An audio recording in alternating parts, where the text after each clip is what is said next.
ចាគោរពជំរាបសួរពុកម៉ែបងប្អូនទាំងអស់គ្នាចាបងប្អូនថ្ងៃនេះនឹងខ្ញុំមានប្រធានបទមួយចាតាក់ទងជាមួយនឹងប្រាក់បំណាច់ឆ្នាំដែលគេបងប្អូនតែងនិយាយថា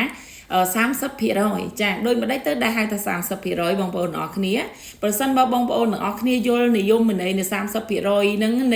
នៃប្រាក់បំណាច់ឆ្នាំបងប្អូនសូមជួយខមមិនមួយម្នាក់មួយចាមិនថាលោកគ្រូអ្នកគ្រូឬក៏បងប្អូនពលករពលករនីដែលធ្លាប់បត់ទទួលបាននៅបទពិសោធន៍តាក់ទងជាមួយនឹងនិយមន័យ30%ហ្នឹងចាសូមជួយខមមិនម្នាក់មួយចាហើយដូចក្នុងនោះដែរអ្វីដែលនាងខ្ញុំនិយាយទៅតើមានចំណុចណាមួយដែលខ្វះខាតសូមជួយកែសម្រួលនៅក្នុងវីដេអូនេះផងដែរចាអរគុណច្រើនបងប្អូនចាជាដំបូងសូមបញ្ជាក់ជូនដល់បងប្អូនទាំងអស់គ្នាថាតាក់ទងជាមួយនឹងប្រាក់បំណាច់ឆ្នាំដែលគេហៅថា30%នាងខ្ញុំហ៊ានអះអាងថាជាភាសាចចាមអារាមតគ្នាតែប៉ុណ្ណោះសំបីតែអ្នកគ្រូលោកគ្រូមួយចំនួនក៏គាត់យកភាសា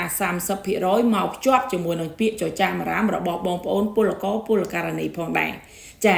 នាងខ្ញុំសូមអះអាងបងប្អូនជម្រាបជូនដល់បងប្អូនទាំងអស់គ្នាថាពាក្យដែលថា30%ហ្នឹងគឺមិនមានទេបងប្អូនទាំងអស់គ្នាតែខ្ញុំសូមបញ្ជាក់ទៅវិញថា30%នឹងចេញមកពីណាចានិយាយឲ្យខ្លីគឺចេញមកពីពាក្យថាប្រាក់បំណាច់ឆ្នាំកតុយដែលភាសាកូរ៉េគេតែនិយាយថាថេជាគឹមឆៃអេកហើយអញ្ចឹងនឹងធ្វើដូចម្ដេចទៅចេញពាក្យថាឆៃអេកនឹងមកធ្វើដូចម្ដេចទៅចេញភាសាថាប្រាក់បំណាច់ឆ្នាំកតុយនឹងអញ្ចឹងជាដំបូងនេះខ្ញុំសូមជម្រាបជូនដល់បងប្អូនទាំងអស់គ្នាថាទី1បងប្អូនត្រូវដឹងអំពីពេលវេលាម៉ោងការងាររបស់បងប្អូនដែលធ្វើដំបូងថ្ងៃចូលធ្វើការថ្ងៃទីប្រមាណខែប្រមាណឆ្នាំ2000ប្រមាណជាដំបូងចាបន្ទាប់មកធ្វើការនៅថ្ងៃចុងក្រោយទីប្រមាណខែប្រមាណឆ្នាំ2000ប្រមាណដូចគ្នាចាទុកមួយឡែកអានឹងចំណុចទី1ទី2ចាបងប្អូនត្រូវដឹងពីចំនួនទឹកលុយនៅក្នុង Samsung HC តើមានប៉ុន្មានចាត្រូវនឹងឲ្យយកមកទុកដូចគ្នាចាទី3បងប្អូនត្រូវដឹងពីចំនួនទឹកលុយរបស់បងប្អូនទាំងអស់គ្នាថាប្រាក់ខែ3ខែចុងក្រោយហ្នឹងគឺមានចំនួនប៉ុន្មានលានចាក្នុងមួយខែនីមួយទទួលបានប្រមាណ2លានឬក៏2លាន50ចាអញ្ចឹងចំនួន3ចំណុចហ្នឹងគឺសំខាន់ណាស់មុននឹងដឹងពីប្រាក់បំណាច់ឆ្នាំកន្ទុយហ្នឹងចាអញ្ចឹងធ្វើម៉េចដើម្បីឲ្យចេញជាចំនួនកន្ទុយបងប្អូនចានាងខ្ញុំតែងតែជម្រាបជារឿយចាដើម្បីឲ្យដឹងជាចំនួនកន្ទុយហ្នឹងគឺយើងត្រូវធ្វើការគណនាប្រាក់បំណាច់ឆ្នាំសរុបជាមុនសិនចាធ្វើការគណនាប្រាក់បំណាច់ឆ្នាំសរុបជាមុនហើយទើបយើងធ្វើការកាត់កងជាមួយនឹងលុយនៅ Samsung HCចាអញ្ចឹងធ្វើម៉េចដើម្បីឲ្យសរុបឲ្យដឹងចាបើវិធីការគណនាអាហ្នឹងនឹងឯងបើបងប្អូនមិនយល់នាងខ្ញុំនឹងបញ្យល់បង្រៀនអំពីការគណនាបន្តទៅទៀតចាបើសិនជាបងប្អូនចង់ដឹងចង់រៀនចង់យល់ជាមួយនឹងចំណុចហ្នឹងអាចចូលរៀនជាមួយនឹងនាងខ្ញុំនៅថ្ងៃទី1ខែ6ឆ្នាំ2025ខាងមុខនេះបានចាតាមកម្មវិធី Zoom ឯងបងប្អូននឹងឯងចឹងបន្តទៅទៀតបងប្អូនយើងនៅពេលដែលបងប្អូនដឹងថាខ្លួនឯងធ្វើការថ្ងៃណាខែណាឆ្នាំណាហើយនឹងឯងចឹងយើងអាចមានក្បួនអំពីការគណនាឧទាហរណ៍ថាបងប្អូនធ្វើការបាន1ឆ្នាំអញ្ចឹងគណនាប្រាក់បំណាច់ឆ្នាំសរុបបែបម៉េចគឺបងប្អូនត្រូវដឹងពីចំនួនប្រាក់បំណាច់ឆ្នាំ3ខែប្រាក់ខែ3ខែចុងក្រោយឬក៏4ខែចាសម្រាប់ខ្ញុំតែងតែទាមទារឲ្យបងប្អូនយើងត្រៀមនៅជាមួយនឹង3ខែឬក៏4ខែចុងក្រោយហ្នឹងដើម្បីឲ្យនាងខ្ញុំគណនាជូនអញ្ចឹងខ្ញុំឧទាហរណ៍ថាពេលដែលគណនាសរុបចេញមកឧទាហរណ៍ថាសរុបទៅឃើញចំនួន5លានចាសរុបទៅមាន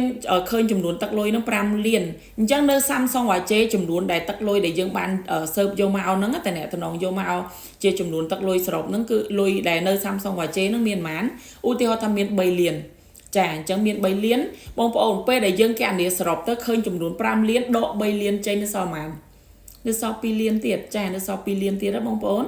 អញ្ចឹងខ្ញុំនិយាយឲ្យខ្លីថា2លាននោះហើយគឺជាប្រាក់បំណាច់ឆ្នាំកន្ទុយនៃប្រាក់បំណាច់ឆ្នាំសរុបបងប្អូនណាដែលបងប្អូនគ្រប់គ្នាតែងតែនិយាយថា30%តែខ្ញុំចង់ជម្រាបថា30%ហ្នឹងគឺអត់មានទេអត់មានពាក្យថា30%ទេជាក់ស្ដែងគឺភាសាប្រាក់បំណាច់ឆ្នាំកន្ទុយភាសាកូរ៉េគេហៅថាថេជាគឹមឆៃអេកចាខ្មែរយើងអាចនិយាយថាប្រាក់បំណាច់ឆ្នាំដែលសេសសល់អំពីការគណនាសរុបហ្នឹងឯងអញ្ចឹងសូមឲ្យបងប្អូន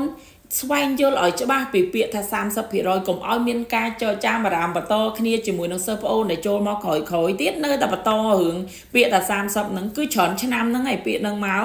ពាក្យហ្នឹងខ្ញុំឮមកច្រើនឆ្នាំហើយ ចាសំបីដែលសួរជាមួយនឹងអ្នកគ្រូមួយចំនួនទៀតក៏គាត់និយាយចឹងដែរចាដោយសារអីដែលគាត់សម្របទៅតាមបងប្អូនពលករពលការនេះគ្រប់គ្នាដែលតែងតែលើកយកមកថាអ្នកគ្រូប្រាក់បំណាច់ឆ្នាំ30%តកែគាត់អត់ឲ្យអីអញ្ចឹងលើកយកមកនិយាយទៅធ្វើឲ្យគេហៅថាទម្លាប់ចាប៉ុន្តែទាំងទម្លាប់ទាំងអស់ហ្នឹងគឺវាទម្លាប់អាក្រក់សម្រាប់ខ្ញុំអាចនិយាយថាទម្លាប់អាក្រក់បងប្អូនមិនថាអ្នកគ្រូលោកគ្រូទេចាគឺធ្វើឲ្យបងប្អូនយើងដែលជាបងប្អូនពលករពលករនីដែលគាត់ធ្វើការនឹងឯតាមក្រុមហ៊ុននីមួយត្រូវធ្វើការកណនីប្រាក់មួយឆ្នាំសរុបកាត់កងគ្នាទៅនៅសល់អាកតុយហ្នឹងចាកុំឲ្យមានចចាមអារម្មណ៍ជាភាគរយថា30%ទៀតគឺអត់មានភាគរយពិតប្រាកដទេណាបងប្អូនណាចាអញ្ចឹងខ្ញុំសង្ឃឹមថាបងប្អូនបានមើលវីដេអូមួយនេះហើយចាំបើសិនជាមិនយល់ឬមួយក៏អ្វីដែលនាងខ្ញុំនិយាយទៅមានការខ្វះខាតសូមជួយកែសម្រួលនិងកែតម្រូវឲ្យនាងខ្ញុំចាដោយចានិយាយស្រួលកុំឲ្យមានកំហឹងណាចានិយាយដល់សន្តិវិធីចានាងខ្ញុំនឹងទទួលចាកែសម្រួលទៅតាមហ្នឹងហើយធ្វើការស្វែងយល់បន្ថែមប៉ុន្តែសម្រាប់នាងខ្ញុំនៅតែអះអាងទៀតថាអត់មានទេពាក្យថា30%ណាបងប្អូនណាអញ្ចឹងសង្ឃឹមថាបងវីដេអូមួយនេះចានឹងបានជាប្រយោជន៍ដល់បងប្អូនទាំងអស់គ្នាចាអរគុណគោរពជំរាបលា